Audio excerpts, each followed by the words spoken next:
Sidang pra-peradilan yang diajukan mantan Menteri Perdagangan Thomas Lembong terkait penetapan status tersangkanya dalam kasus dugaan korupsi impor gula digelar perdana di Pengadilan Negeri Jakarta Selatan pada Senin pagi.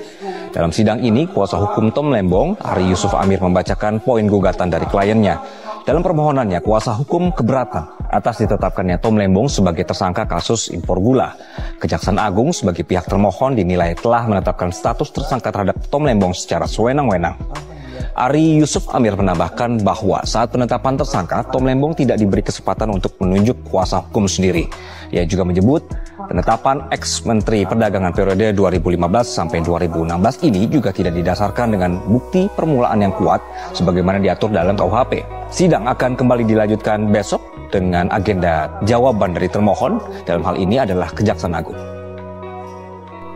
Dalam suratnya, Thomas Lembong menuliskan, teman-teman, ibu bapak yang saya hormati, saya hanya mau menyampaikan terima kasih yang sedalam-dalamnya kepada semua pihak yang sudah membantu, sedang membantu, dan terus membantu.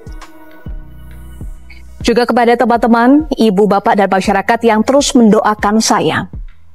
Terima kasih kepada semua yang terus menanamkan kepercayaan kepada saya.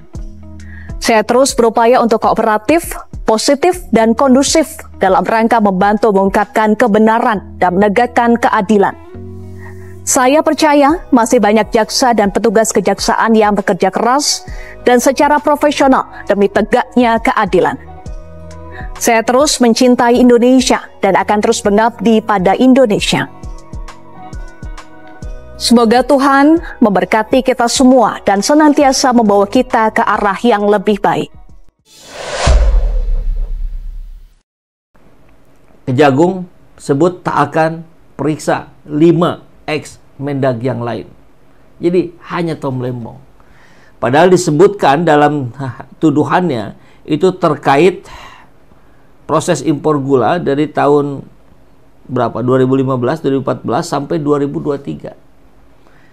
Nah, sampai 2023 itu ada 5 yang menjabat. Sedangkan Tom Lembong sendiri hanya di 1,5 tahun atau lebih.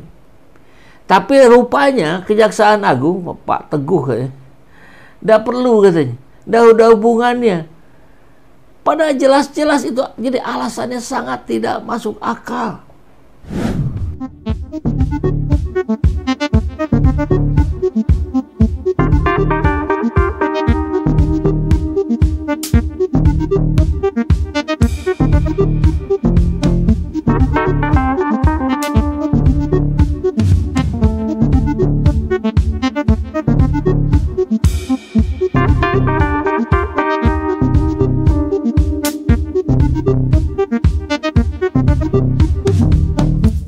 Bukan dengan objek penyidikan dalam surat penetapan pemohon sebagai tersangka, yaitu dugaan tindak pidana korupsi dalam kegiatan importasi gula di Kementerian Perdagangan yang terjadi selama tahun 2015 sampai dengan tahun 2023, maka sudah seharusnya termohon juga melakukan pemeriksaan terhadap 5 Menteri Perdagangan lainnya yang menjabat sebelum dan setelah pemohon, sebelum dilakukannya penetapan tersangka kepada pemohon. Aneh sekali pejabat-pejabat kita. Logikanya di mana ya? Satu itu. Yang kedua, Abraham Samad sampai menyatakan begini, polisi akan dituduh sebagai jongos oligarki jika kasus Said Didu dilanjutkan pada penangkapan. Hati-hati. Rakyat bergerak. Rakyat Banten bergerak, rakyat Jawa Barat bergerak, rakyat Jakarta bergerak. Jangan dianggap sepele. Kejagung tak akan periksa 5 ex-Mendag lain di kasus Tom Lembong. Alasannya,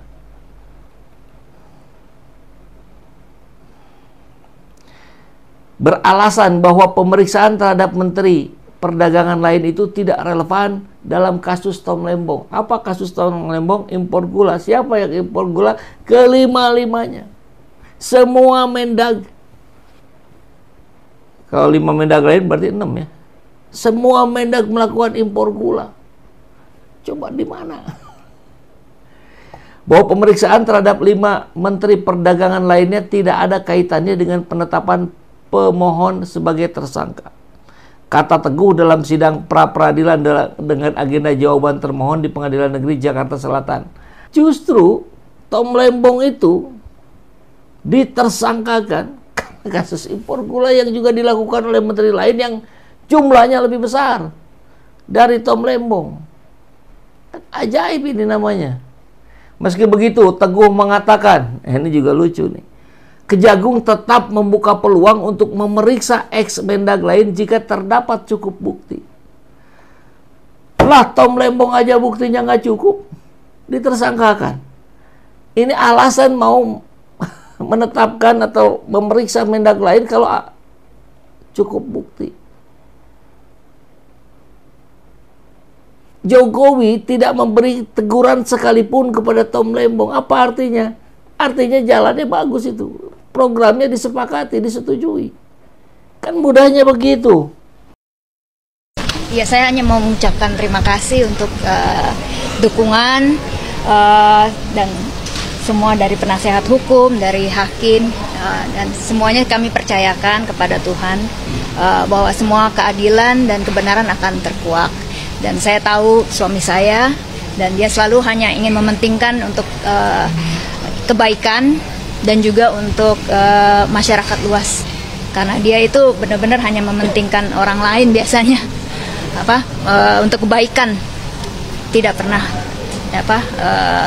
terlalu banyak memikirkan diri sendiri, hanya untuk kebaikan, dan saya percaya itu.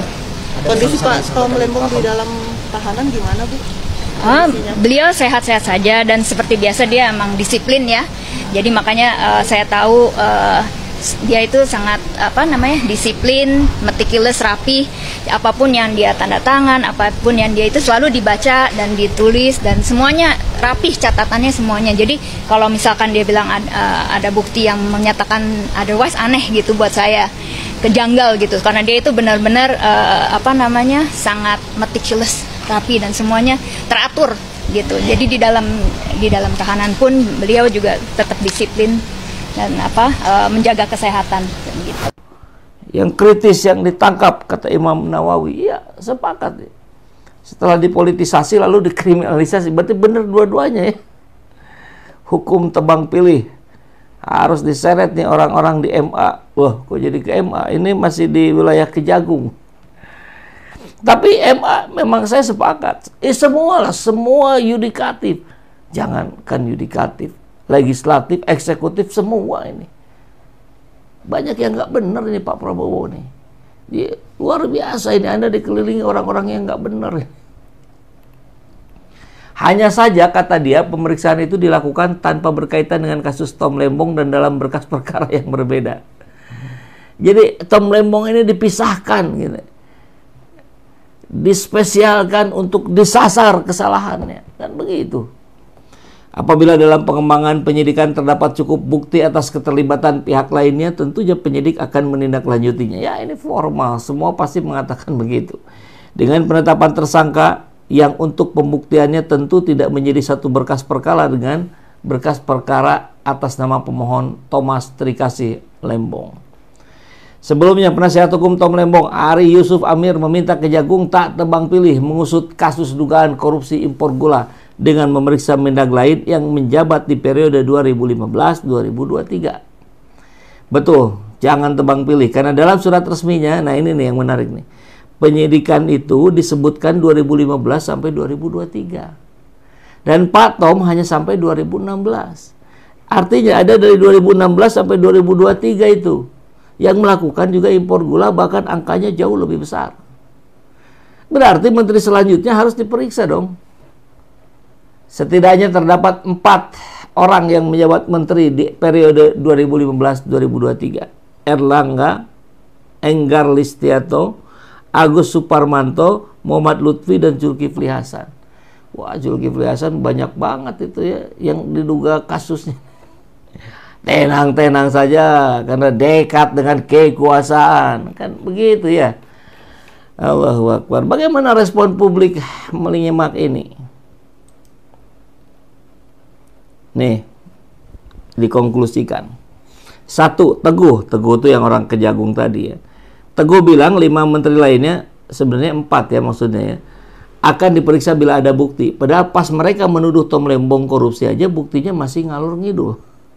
2, Teguh juga bilang 5 menteri perdagangan lain gak ada kaitannya sama Tom Lembong. Padahal Ari menyatakan surat resmi penyidikan ini disebutkan kasusnya terjadi di 2015 sampai 2023. Sementara Tom Lembong cuma menjabat sampai 2016. Artinya ini paket. Disimpan di mana akal sehatnya?